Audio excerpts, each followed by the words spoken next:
Oh my God, that was amazing. Yesterday you hadn't even touched a guitar. How the hell did you learn to... YouTube. I watched a couple of instructional videos. Pretty simple. I can also make slime blindfolded and clean a musket. Wow. See, if I had had the internet when I was learning, it would have been a whole different story. That doesn't feel true, does it, Dad?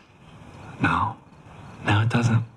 Alex Inc. follows one man's adventure of starting his own company, having already found success professionally as a radio journalist and personally as a husband and father of two. Alex isn't satisfied just coasting along and decides to do something crazy. Quit his job, start over on his own terms. And in the third episode of Alex Inc., which is on tomorrow night. But first, we're going to catch up with the star himself. Zach Braff joins us now. Zach, thank you so much for your time. Loving what you've got going on, loving the show, and loving this concept. And you've kind of put a modern twist on it. How are you today first? Yeah, I'm great. Good morning, Tampa, Florida. Oh, well, good morning. Again, glad you're joining us. And this concept is nothing new, but you're kind of doing it in a world that, I mean, journalists are intrigued by it, obviously, but family men intrigued by it. It's almost like that dream, if you quit everything and start it over, but you're doing it with like this internet podcast twist. Tell people about it. Well, it's inspired by a real story. This really happened. A guy worked at NPR, and he decided that he had a great business idea, but he knew nothing about starting a business.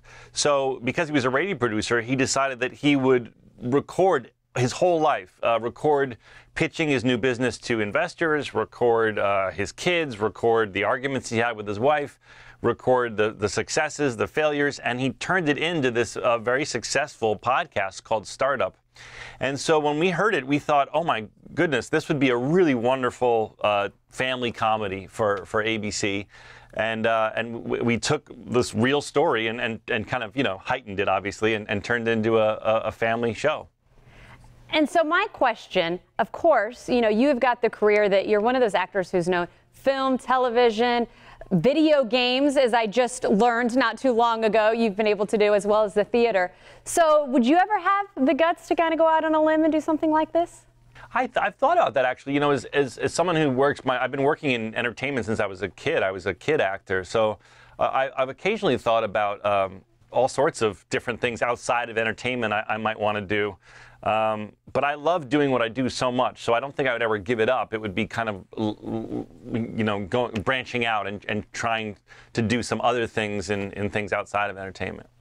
People, I think, enjoy laughing with you, and you seem so relatable. And now in this role, maybe a little motivational, because in a way it does show the struggles, but also some positives of being able to do your own thing. So is that kind of a different role for you that you sit back and you hope? Yeah, I'm a big fan of the show Shark Tank, and I often think of this show as like if you were to follow one of those families that comes into Shark Tank and pitches their idea, and it's almost as if the cameras were to then follow that family home and see all their struggles and their big wins. It's exciting when they have a big win, and then it's hard when the company's having a tough time. And so I think it really was inspirational, this true story, and we wanted it to be that in the spirit of like, you can do it. It's this family goes through tough times, but they also make each other laugh, and there's lots of love, and then of course eventually there's some success.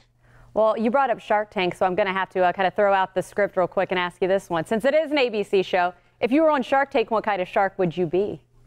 Oh, I like it when I like Mark Cuban and Chris Sacca, who's actually does a cameo on our show, because I like it when they argue and they're tough. I think that's good TV when they're not mean like Mr. Wonderful, but when they're tough. When they're tough. I see you as the nice one. I can't see you being mean at all, Zach. No, the nice ones aren't good TV. I like Cuban and Chris Sacca. Yeah. Well, in closing, too, we've got to talk real TV and real good family that you have. Talk about the actors that you do have surrounding yourself, because these days a comedy has to be a hit when you've got all of the people working together, and it seems like you've got that recipe. Well, we have two amazing children. We're a biracial couple on the show, so we had to find two kids that were not only wonderful actors, but also could be believably our children. And we found two really special children.